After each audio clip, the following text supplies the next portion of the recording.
Hi hello people, welcome back to our channel. మన ఛానల్ని ఇంకా ఎవరైనా కొత్తగా చూస్తున్నట్లయితే ఖచ్చితంగా సబ్స్క్రైబ్ చేసుకొని చూడండి. ఈరోజు టాపిక్లోకి వెళ్ళిపోదామా? ఇంకా మధ్యాహ్నం భోజనాలు చేసి కొద్దిగా సేపు విశ్రాంతి తీసుకొని తమ్ముడు గారింటికి వెళ్ళడానికి రెడీ అయ్యింది శకుంతల. పెద్దబాబు కార్తీ అని అంది శకుంతల కొడుకు వైపు చూసి. అమ్మ, నేనెందుకులే అమ్మ, తమ్ముడు వస్తాడులే అని అన్నాడు రామకృష్ణ తల్లి వైపు చూసి. కొడుకులు అలా ఎందుకు అంటున్నాడో శకుంతలకు అర్థం చేసుకుంది. చిన్న కొడుకు వైపు చూసింది శకుంతల. ఆ రోజు వాళ్ళ తల్లికి చేసిన అవమానం మర్చిపోలేని మురళి, నేను పొలం వెళ్ళాలి అమ్మా, పనివాళ్ళు చేలో ఉన్నారు అన్నాడు మురళి. అదే వేరే చోటికి అయితే తను అడగకపోయినా వెంట వచ్చేవాడని, అక్కడికి రావడం ఇష్టం లేకే ఇలా చెప్తున్నారని అర్థమై డ్రైవర్ని కార్ తీయమను అని చెప్పింది శకుంతల. డ్రైవర్ ఎందుకు నాని, ఇన్నేళ్ల తర్వాత నీ పుట్టింటికి వెళ్తున్నావు, ఎవరు లేనట్లు ఒక్కదానివే వెళ్తావా? నేనుండగా నిన్ను అలా ఒంటరిగా వెళ్ళనివ్వను అని అంటూ కార్ కీస్ తీసుకున్నాడు శివ. నిజంగా అమ్మ ఒంటరిగా వెళ్ళడం ఎవరికి ఇష్టం లేదు, కానీ ఎవరి సిచ్యువేషన్ వాళ్ళని వెళ్ళనివ్వకుండా బలవంతంగా ఆపివేయడంతో గత్యంతరం లేక ఊరుకున్నారు. కానీ ఇప్పుడు శివాని వద్దు అనడానికి ఎవరికి నోరు రాలేదు. ఇన్నేళ్ల తర్వాత తన ఇంటికి తాను వెళ్ళడానికి శకుంతలకి కూడా మొహమాటంగానే ఉంది. అందుకే శివ వస్తానన్నప్పుడు తను కూడా వద్దని అడ్డు చెప్పలేకపోయింది. శివ కార్ తీశాడు, రామకృష్ణ డోర్ తీశాడు. శకుంతల లోపల కూర్చోగానే సారీ అమ్మా అని అన్నాడు మురళి. పర్వాలేదు చిన్నబాబు, నేను అర్థం చేసుకున్నాను అని అంది శకుంతల. రామకృష్ణ డోర్ వేయగానే శివ కార్ స్టార్ట్ చేసి మెయిన్ గేట్ దాటి రోడ్డు ఎక్కగానే కార్ పరుగులు తీయించాడు. మామూలుగా అయితే శకుంతల అంత వేగంగా వెళ్తే ఊరుకునేది కాదు, కానీ ఇప్పుడు తన మనసులో రగులుతున్న అలజడి ముందు ఈ వేగం ఒక లెక్కలోకి రాలేదు. నాని అలా ముభావంగా చెంపకు చేయి పెట్టుకొని ఏదో లోకంలో ఉండడం గమనించిన శివ కార్ స్పీడ్ తగ్గించి నాని చేయి పట్టుకున్నాడు. మనవడు చెయ్యి అందుకోగానే ఈ లోకంలోకి వచ్చిన శకుంతల, ఏంటి కన్నా అని అడిగింది. ఏంటి నాని అలా దిగులుగా ఉన్నావు? ఆ ఇంటికి వెళ్ళడం నీకు ఇష్టం లేదా అని అడిగాడు శివ. పుట్టింటికి వెళ్ళడం ఎవరికి ఇష్టం ఉండదు నాన్న, అయినా ఎందుకు అలా అడిగావు అని అడిగింది శకుంతల. అక్కడికి వెళ్తున్న ఆనందం నీ మొహంలో ఎక్కడా కనిపించడం లేదు సరికదా, ఇంకా దిగులుగా ఉన్నట్లు ఉంది, అందుకే అలా అడిగాను నాని అన్నాడు శివ. అదేం లేదు కన్నా, నేను బాగానే ఉన్నాను, కానీ ఇల్లు దగ్గరికి వచ్చే కొద్ది గుండెల్లో లోతుల్లో మండుతున్న పాత గాయాలు నిద్రలేచి కలవరపెడుతున్నాయి. రజని కళ్ళ ముందుకు వచ్చి నా వైపే చూసి తన అకాల మరణానికి కారణం నేనే అన్నట్లుగా నా వైపు దీనంగా చూస్తున్నట్లుగా ఉంది అంటూ ఉండగానే అప్పటి వరకు బలవంతంగా ఆపుకున్న కన్నీళ్లు కట్టలు తెంచుకున్నాయి. అది చూసిన శివ మనసు కూడా బాధతో గిలగిల కొట్టుకుంది. ఊరుకో నాని, పిన్ని చనిపోవడానికి నీకు ఏం సంబంధం లేదు, నువ్వు ఇవేం మనసులో పెట్టుకోకు అని ధైర్యం చెప్పాడు. తను చెప్పాడు, కానీ చెప్పినంత తేలిక కాదు అన్నీ మర్చిపోయి నార్మల్గా ఉండడం అని శివాకి కూడా బాగా తెలుసు. గేట్ దగ్గరికి ఎంటర్ అయి శకుంతల అద్దంలో నుంచి బయటకు చూసింది. బయట అంతా అలాగే ఉంది. పెద్ద మామిడి చెట్టు, ఇంకోవైపు జామ చెట్టు, పూల మొక్కలు, అంతా ముందుకు లాగే ఉంది. కారు వచ్చిన శబ్దం విని శక్తి మెట్ల మీద వేగంగా దిగి కిందకు వచ్చింది. తోటి కోడళ్ళిద్దరూ సంతోషంగా బయటకు వెళ్ళారు. అంతకు ముందు నుంచే వరండాలో కూర్చొని అక్క కోసం ఎదురు చూస్తున్న సీతారామయ్య లేచి కార్ దగ్గరకు వచ్చాడు. కార్ దిగిన అక్కని చూసి, ఎప్పటి నుంచి మీకోసం ఎదురు చూస్తున్నానో తెలుసా అని అన్నాడు. నువ్వు రెస్ట్ తీసుకోకుండా ఇలా బయట తిరుగుతున్నావా అని చిన్నపిల్లల్ని కోప్పడినట్లు కోప్పడింది శకుంతల. అలా అడుగు వదిన, మా మాట వింటారా పెడతారా?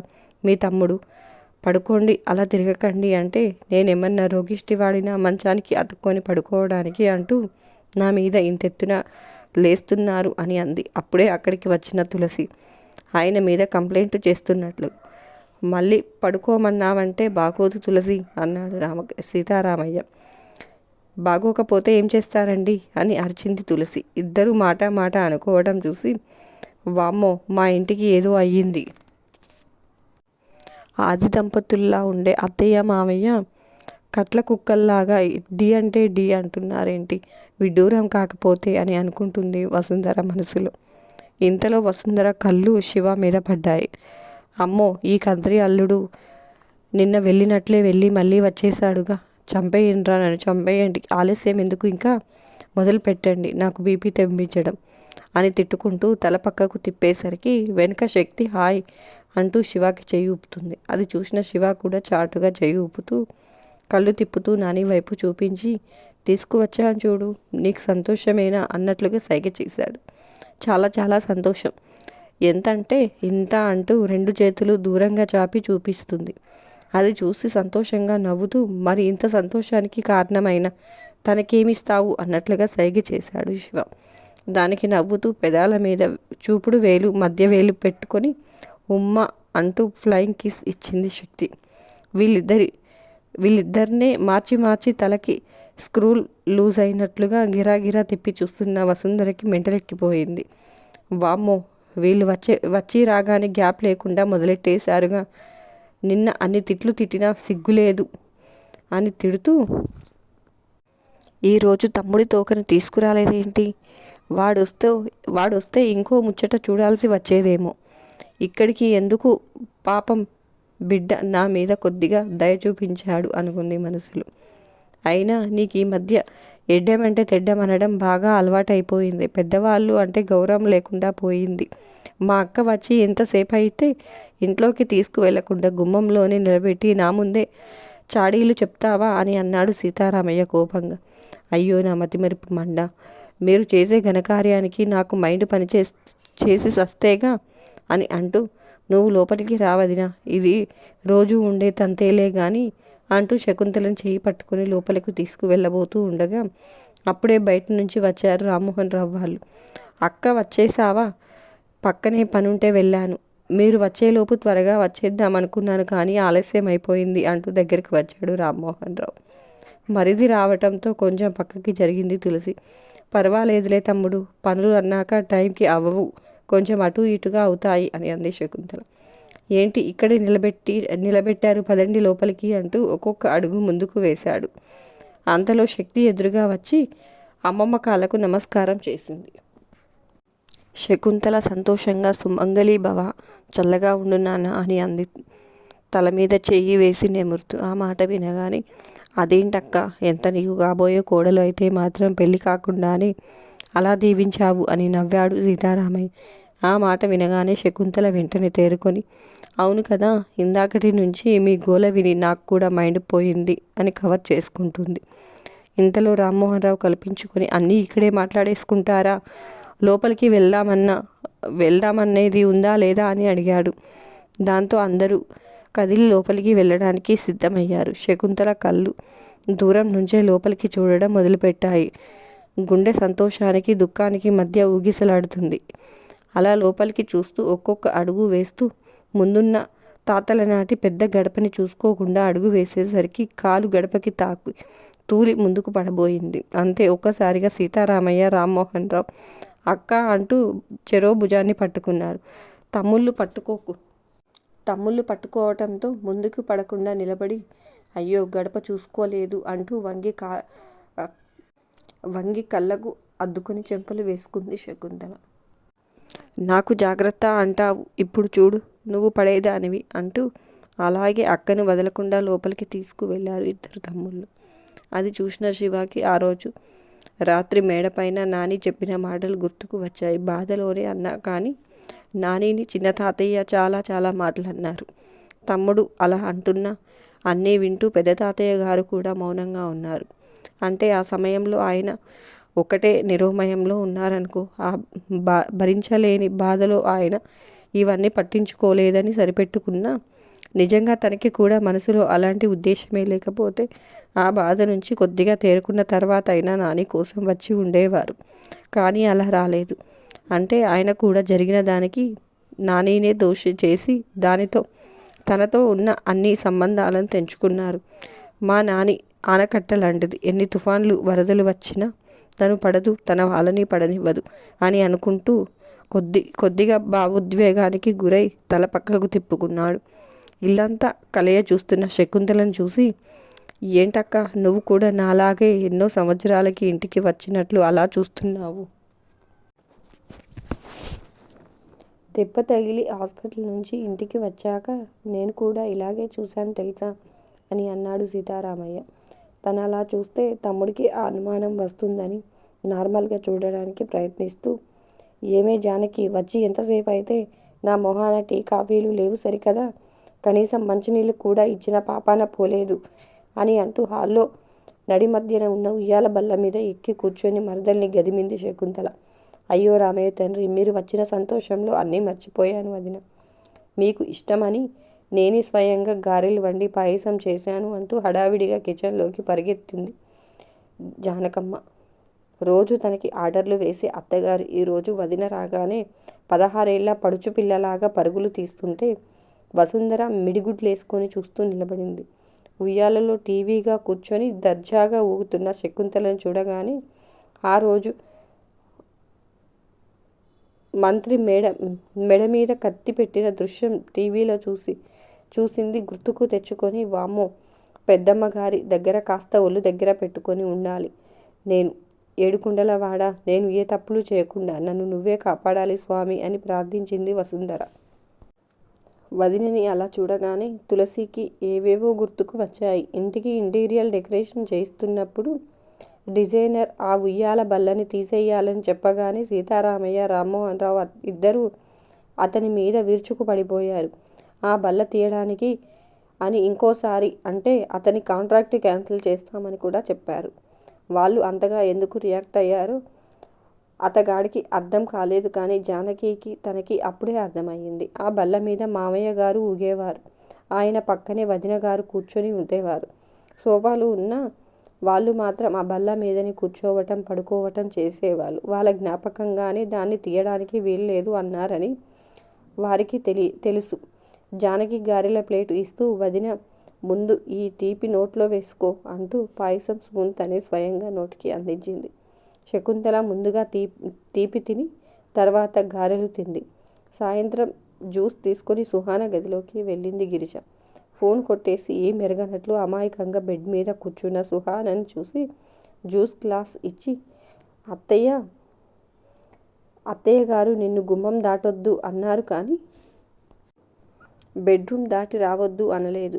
నువ్వు మరీ భయపడిపోయినట్లు నటించి అన్నీ మంచాల దగ్గరికి తెప్పించుకుంటున్నావు. కడుపుతో ఉన్న నా కూతురికి కూడా నేను నీకు చేసినంత సేవ చేయడం లేదు. ఇలా ఉన్న చోటనే కూర్చొని మెక్కావనుకో పంది కుక్కులాగా అయిపోతావు. అప్పుడు విరాట్ కాదు కదా, వాడింట్లో పనివాడు కూడా నిన్ను పెళ్లి చేసుకోవడానికి ముందుకు రాడు. ఏంటి నేను చెప్పింది అర్థమైందా అని అంది గిరిజ సాగదీస్తూ. షట్ నాన్సెన్స్ అని మనసులో తిట్టుకున్నాననుకుంటూ అవే మాటలు కొద్దిగా గట్టిగా అనేసరికి గిరిజకు వినిపించాయి. హా షట్ ఎత్తితే తప్ప నీకు పట్టిన కొవ్వు కరగదు.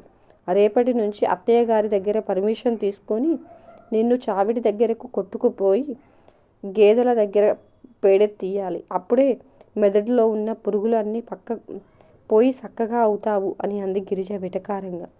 ఓ గాడ్, ఈవిడ్ని త్వరగా ఇక్కడి నుంచి పంపించు. ఆ టైగర్ వచ్చేలోపు నేను ఎలాగోలా విరాట్తో మాట్లాడేలా చెయ్యి అని అనుకుంటుంది సుహాన మనసులో. జ్యూస్ గ్లాస్ ఎత్తి ఆపకుండా గడగడా తాగేసి ఖాళీ గ్లాస్ గిరిజ చేతిలో పెట్టింది సుహాన. ఆ గ్లాస్ వైపు ఆశ్చర్యంగా చూస్తూ, నాకొక విషయం తెలియక అడుగుతున్నాను, నిజం చెప్పు. మీ అమ్మ కూతుర్లకి లోపలేమన్నా అరుగుదల మిషన్ బిగించాడా ఆ దేవుడు? గొల్లు గోపురాలు మింగేస్తున్నారు అని అడిగింది గిరిజ. దానికి సుహాన కోపంగా గిరిజ వైపు చూసి, అంటే వాటిని నాకు తాగడానికి ఇవ్వలేదా? ఎదురుగా పెట్టుకొని చూస్తూ కూర్చోమని ఇచ్చావా? సారీ అత్తయ్య, ఆ విషయం తెలియక తాగేశాను అని అంది వెటకారంగా. అబ్బో, పిల్ల కామెడీ చేస్తుందిగా. తాగడానికే ఇచ్చాంలేమ్మా. మరీ ఒక్క గుటకలో గ్లాస్ ఎత్తి దించేసరికి అనుమానం వచ్చింది. రాదా ఏంటి, నేను మనిషిని కాదా అని అంది గిరిజ వెటకారంగా. అంటే నీ ఉద్దేశం నేను జంతువుననా అని అంది సుహాన కోపంగా. అయ్యో, ఆ అమాయక జీవుల్ని ఎందుకమ్మా మధ్యలో లాగుతున్నావు అని అంది గిరిజ. దాంతో సుహానకి సహనం నశించిపోయింది. కానీ గిరిజని ఏమీ అనలేక చేయలేక తమాయించుకొని లోపల మాత్రం బూతులు తిట్టుకుంటుంది. అది చూసిన గిరిజ కళ్ళు తిప్పుతూ, నిన్న కాక మొన్న నా కళ్ళ ముందు పుట్టి పెరిగిన దానివి, అలాంటిది నాతోనే కామెడీ చేస్తుంది. మా సంగతి బాగా తెలియదు అనుకుంటా అని మనసులో అనుకుంటూ బయట కొంగుని వదిలించి గ్లాస్ తీసుకుని అక్కడి నుంచి వెళ్ళిపోయింది. గిరిజ వెళ్ళగానే 2 నిమిషాలు ఆగి డోర్ వేసి ఫోన్ తీసుకుని వాష్రూమ్లోకి వెళ్ళి స్విచ్ ఆన్ చేసి అదరాబదరాగా విరాట్కి ఫోన్ చేసింది. హాస్పిటల్లో కొద్దిగా కోలుకుంటున్న విరాట్ ఫోన్ రింగ్ అవ్వడంతో తల తిప్పి చూశాడు. స్క్రీన్ మీద నెంబర్ చూడగానే ఒక్కసారిగా యాక్టివ్ అయిపోయి ఫోన్ తీసుకొని లిఫ్ట్ చేసి హలో అన్నాడు. హలో విరాట్, నేను సుహానాని అని అంది. చెప్పు సుహానా అని అన్నాడు విరాట్. నువ్వు ఎలా ఉన్నావు? I'm so sorry Virat. ఆ రోజు అక్కడికి మా బావ వస్తాడని, అంత గొడవ చేస్తాడని నేను అస్సలు ఊహించలేదు. ఐఎమ్ సో సారీ అని అంది సుహానా. అయ్యో, మీ బావ చేసిన దానికి నువ్వెందుకు సారీ చెప్తున్నావు సుహానా? నాకు నీ మీద ఎలాంటి కంప్లైంట్స్ లేవు. నువ్వు అనవసరంగా గిల్టీగా ఫీల్ అవ్వకు అన్నాడు విరాట్. అవ్వకుండా ఎలా ఉంటాను విరాట్? మా బావ, ఆ తర్వాత మా వాళ్ళు చేసిన గొడవ, నీకు తగిలిన దెబ్బలు ఎలా మర్చిపోతాను అని అంది సుహానా. ఆ దెబ్బల గురించి అప్పుడప్పుడే మర్చిపోతున్న విరాట్కి సుహానా మళ్ళీ వాటి గుర్తు చేసి పుండు మీద కారం రాసినట్లు అనిపించింది. ఇట్స్ ఓకే సుహానా, నేను వాటిని ఎప్పుడో మర్చిపోయాను అని అన్నాడు పైకి. నువ్వు మర్చిపోయినా మా వాళ్ళు మర్చిపోలేదు విరాట్. మా అమ్మమ్మ నన్ను ఇంట్లో నుంచి కదలనివ్వకుండా నాకు కాపలా కూడా పెట్టింది అని గిరిజను తలుచుకొని మొహం వాడ్చుకుంది సుహానా. అవునా అన్నాడు విరాట్ ఆశ్చర్యంగా. అంతేకాదు, నా ఫోన్ కూడా లాగేసుకున్నారు. ఇప్పుడు నేను ఎలాగోలా అందరి కళ్ళు కప్పి నీకు ఫోన్ చేశాను. నీకు ఫోన్ చేసిన విషయం కానీ ఎవరికైనా తెలిసిందే అనుకో, ఇంకేం లేదు, మా అమ్మమ్మ నా చర్మం వలిచి చెప్పులు కుట్టించుకుంటుంది అని అంది సుహానా. ఓ సారీ సుహానా, ఇదంతా నా వల్లే జరిగింది కదా అంటూ సుహానాకి ఐస్ పెట్టాడు విరాట్. అలా అనకు విరాట్, ఇందులో నీ తప్పేముంది? నువ్వు పద్ధతిగా పెళ్లి చేసుకుంటాను అని అడిగావు, కానీ మా వాళ్ళే ఏమీ లేని విషయాన్ని ఇంత రచ్చ చేసి నిన్ను కొట్టి హాస్పిటల్లో పడేలా చేశారు. నన్నేమో నలుగురిలో తలెత్తుకోకుండా చేసి ఇలా ఇంట్లో గదిలో ఉండేలా చేశారు. అంతటితో ఆగకుండా ఇప్పుడు మా అమ్మమ్మ నాకు పెళ్లి సంబంధాలు చూడాలని నిర్ణయించుకుంది అని అంది సుహానా. వాట్ అని అరిచాడు విరాట్ షాక్ తగిలిన వాడిలాగా. అవును విరాట్, మా అమ్మమ్మ నాకు పెళ్లి చేయాలని డిసైడ్ అయిపోయింది. దానికి మా డాడీ కూడా ఒప్పుకున్నారు. నా టైం బాగుండి ఆ ముసలాయనకి యాక్సిడెంట్ అయిపోయింది. వీళ్ళంతా ఆ గొడవలో ఉన్నారు కాబట్టి సరిపోయింది, కానీ లేదంటే ఈ పాటికి మా అమ్మమ్మ పెళ్లి కొడుకుల పుట్టు పూర్వోత్తరాలు కనుక్కుంటూ ఉండేది అని అంది సుహానా. ఓ, అంత జరిగిందా అని అన్నాడు విరాట్. విరాట్, ఇప్పుడు కూడా మా అమ్మమ్మ ఇంట్లో లేదు కాబట్టి నేను నీకు ఫోన్ చేయగలిగాను. లేదంటే ఆవిడ వాసన చూసి దొంగను పట్టుకునే రకం. ఇంకా వాళ్ళ పుట్టింటి నుంచి వచ్చేస్తుందేమో.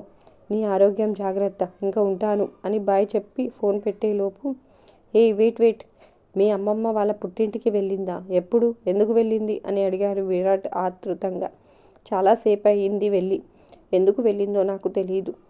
వాళ్ళ చిన్న తమ్ముడు ఫోన్ చేశాడు. వాళ్ళ అన్నయ్య ఏదో ముఖ్యమైన విషయం మాట్లాడాలి అన్నాడంట. ఆయన వచ్చే పరిస్థితుల్లో లేరుగా, అందుకే మా టైగర్ అక్కడికి వెళ్ళింది అని చెప్పింది సుహానా. ఓ అవునా, అంత అర్జెంటుగా మాట్లాడాల్సిన విషయం ఏమై ఉంటుంది అని అడిగాడు విరాట్. మా అమ్మమ్మ తిరిగి వస్తే కానీ తెలియదు విరాట్ అని అంది సుహానా. ప్లీజ్ సుహానా, మీ అమ్మమ్మ తిరిగి వచ్చిన తర్వాత ఏ విషయం గురించో నాకు ఫోన్ చేసి చెప్పవా అని బ్రతిమలాడాడు విరాట్. నో విరాట్, ఇప్పుడు ఫోన్ కనపడలేదని మా దెయ్యం అత్తకి అనుమానం వచ్చిందంటే నా మీద మా అమ్మమ్మకి చెప్తుంది. అప్పుడు ఆవిడ ఏం చేస్తుందో నీకు నేను ప్రత్యేకంగా చెప్పాల్సిన అవసరం లేదనుకుంటా అని అంది సుహానా. ప్లీజ్ సుహానా, నాకు ఈ ఒక్క హెల్ప్ చేయు చాలు. ఇంకా నేను నిన్నేమీ అడగను అని చాలాసేపు రిక్వెస్ట్ చేసేసరికి సరే అని ఒప్పుకుంది Suhana. Thank you Suhana, thank you so much అన్నాడు విరాట్ సంతోషంగా. సుహానా ఫోన్ కట్ చేసి మళ్ళీ స్విచ్ ఆఫ్ చేసి ఫోన్ దాచేసి వాష్రూమ్ నుంచి బయటకు వచ్చి ఏం తెలియనట్లుగా డోర్ బోల్ట్ తీసి దగ్గరకు వేసింది. థ్యాంక్ గాడ్, ఈ డాడీ చేసిన పనికి దీనికి ఖాళీ జీవితంలో నా మొహం చూడదు అనుకున్నాను.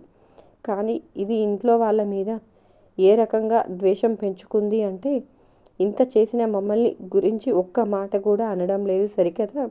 తిరిగి మళ్ళీ ఆ తప్పంతా తన వాళ్ళే చేశారని భ్రమలో వారిని ఇంకా ఎక్కువ దేశిస్తుంది. ఇది అలా అనుకుంటేనే మనం సేఫ్గా ఉంటాంలే. దీంతో భవిష్యత్తులో మనకి చాలా ఉపయోగం ఉంది. అంతేకాకుండా ఇప్పుడు ఆ ఇంట్లో ఏం జరుగుతుందో కరెక్ట్ ఇన్ఫర్మేషన్ కూడా ఇస్తుంది.